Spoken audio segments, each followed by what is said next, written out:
Matapos maging viral ang video ng batang naglalako ng tinapay na nanginig matapos ma-hold up, isang sospek ang nahuli at iniharap sa kanya kanina. Nakamit na kaya ng bata ang hustisya? Nakatutok si Rida Ray.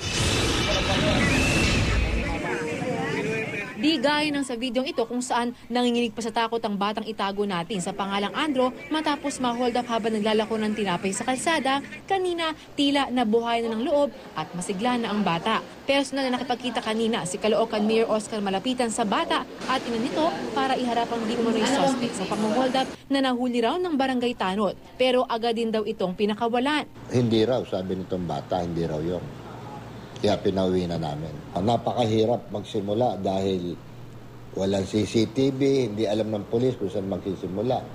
Mas masiglaman ngayon ng bata, aminado ang kanyang inang malaki ang ipinagbago ng ugali nito. Bilis po siyang mairita. Opo, balisa po siya sa pagtulog. Hindi po siya komportableng matulog. Ilang taon ko na po siyang inaalagaan pero kahit minsan po hindi ko siya nakitang manginig ng gano'n sa sobrang takot. Yoko na po. Tinda.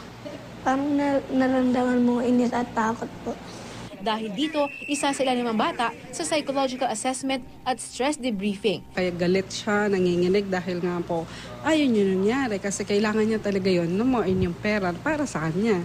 And yet, kinuha ng ibang tao yung kanyang kinita para at least po ma-overcome niya yung trauma na naramdaman niya sa sarili niya para maging normal po siya.